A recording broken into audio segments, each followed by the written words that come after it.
the most direct, most acute, most immediate threat is coming from Russia. And my argument today is it's time to reboot Britain's defence plans. 25 other NATO nations have already done this since the invasion of Ukraine. We haven't. And part of that has got to be to overhaul our wasteful peacetime procurement system, and we've got to boost production so that we can sustain our support for Ukraine in the long term, and we can rebuild the strength and restock the British forces. It is a day for the political nerds among us to watch the comings and goings in Whitehall as the Prime Minister carries out what's billed as a mini reshuffle. We've spoke about that at length. Let's talk to Labour now, though, to John Healey, who's the Shadow Defence Secretary. Good morning to you. Good morning. Now, in terms of what's happening with Russia and Ukraine, you say that we should prioritise defence in Europe against Russia, but surely we need to protect against all. Well, the first duty of any government is to defend the country and keep citizens safe. And the most direct, most acute, most immediate threat is coming from Russia. And my argument today is it's time to reboot Britain's defence plans. 25 other NATO nations have already done this since the invasion of Ukraine. We haven't.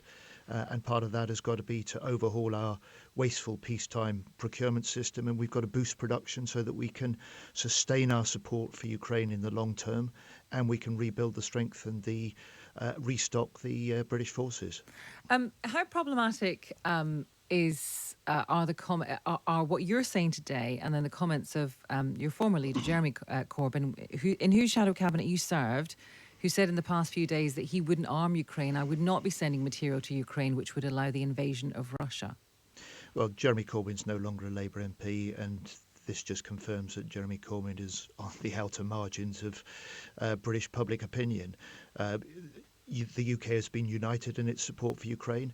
The government has had Labour's fullest support for the military assistance we provided and for the steps to reinforce NATO allies.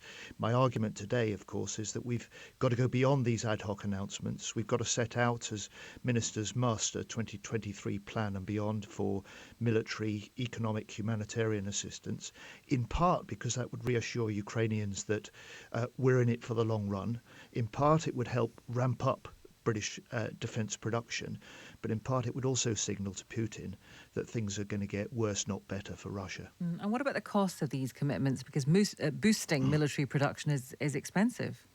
Indeed, and it'll depend what the government decides to procure, but the government and the Chancellor has already recognised and said in the spring budget he needs to increase defence funding. That's the first test.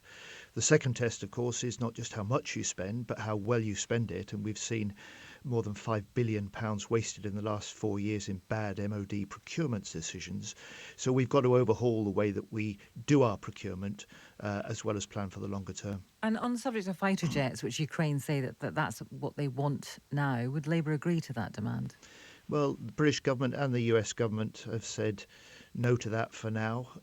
We don't have the sort of jets in Britain that Ukraine is asking for, and these are very complex systems that take a lot of training. I'd prefer us to concentrate, as we are doing, on the things that we can provide, more immediate assistance that will help Ukraine deal with the big threat of a big Russian spring offensive, but also equip them to drive Russia back out of Ukraine beyond their borders again.